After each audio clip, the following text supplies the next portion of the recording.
Okay, here I am in the Rivian R1T, and I am at a 78% state of charge. I'm at the Whole Foods in Highland Village, Texas, and I'm going to plug in and see what kind of speeds I get on the Rivian at around 80%. So, pretty nice automated charge port door here. We'll flip down the CCS flap, and let's go ahead and plug in, and let's see how it does. It should pop up automatically with authenticating. Yep, payment has been authorized. And there are three 350 kilowatt chargers. We've got a small Kia over there plugged in right in the front charging port. That's a 350. These are split 175 simultaneous chargers. And then there's another 350 over here with a CoServe truck backed in. No idea why CoServe is blocking that charger. Let's see if the charger's even working. Yeah, charger's working. He's just blocking it. Maybe he's working on the power grid or something, but either way, now it says connecting the vehicle. So let's jump in the Rivian. There it is. And actually, let's watch the charger display. These are Delta charging units. And I'm just curious. I only let it precondition to the charger for about 10 minutes. So I don't think it's going to go very fast. Let's see what kind of speeds we get. We're at 47 kilowatts, up to 50. It's actually doing better than I expected at this high state of charge without a lot of preconditioning. It is chilly out. It's about 55 degrees here. Like I said, I'm at the Whole Foods in Highland Village, Texas, which is the Flower Mound area. And check this out. This thing's already up to over 90 kilowatts. Heck, that's really good charging at a high state of charge. Now you'll see it's leveling out. So in the mid 80s. Okay, let's jump in the vehicle and see what it says.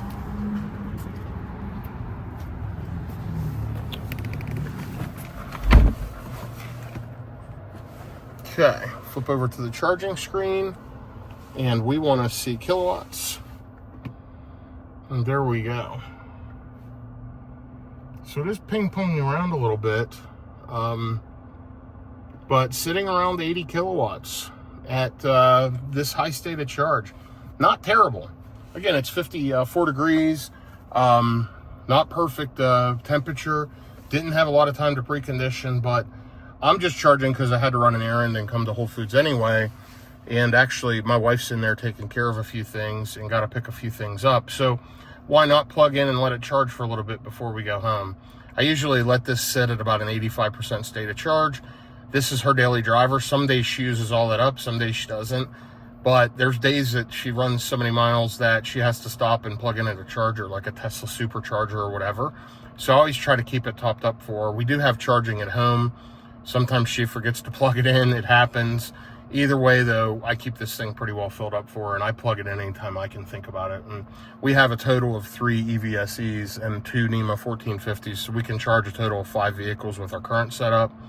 And we'll work on, more charging options for the future. I am working on setting up Tesla Home Power Share so I can use the Cybertruck to power the house, and I might put a Powerwall or 2 into the home charging setup as well to help with stability and grid connectivity.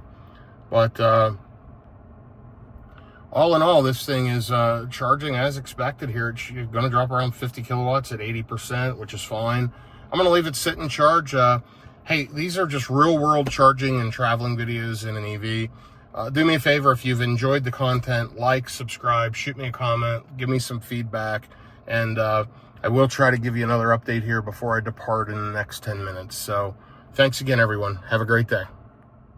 Thought I would give you another charging update.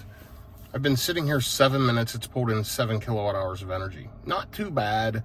Obviously, very, very slow if you're on a road trip. But while I'm sitting here doing email, making phone calls, and by the way, there's a really nice looking BMW iX just pulling out over there. Great looking vehicle. I like those a lot. Honestly, the reason why I didn't get one is I don't find the seating position very comfortable. They've got a short front seat cushion, and I'm very tall, and they're just not comfortable to sit in.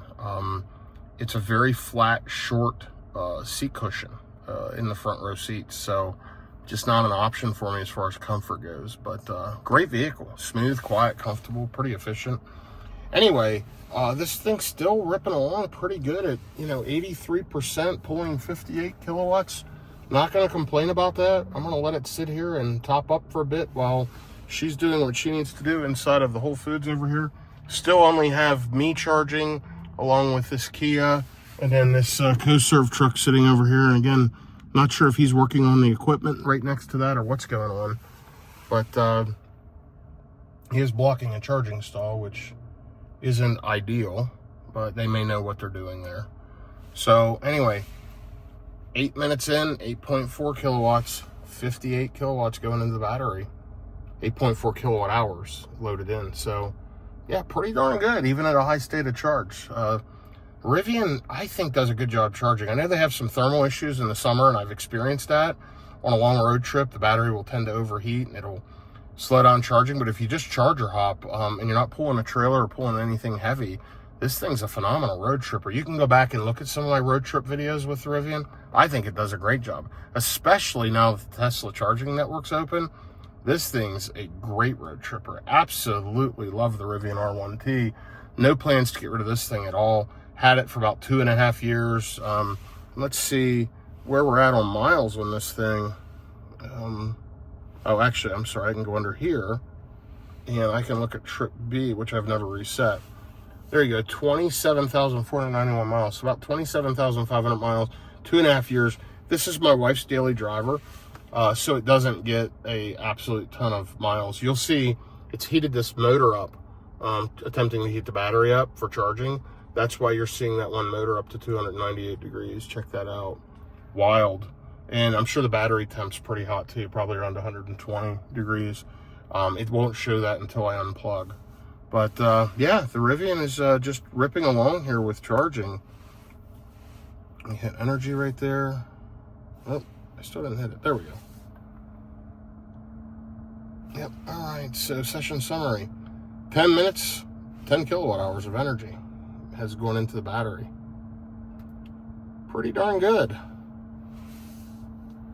Still ripping along at 84% at 54 kilowatts. So if you have any doubt about how fast does the Rivian charge at a high state of charge, this video should help. I continue to do these real world chargings at random plug-ins and random times, preconditioning, not preconditioning, just to see how well these vehicles do. And this thing always seems to do a pretty darn good job. Anyway,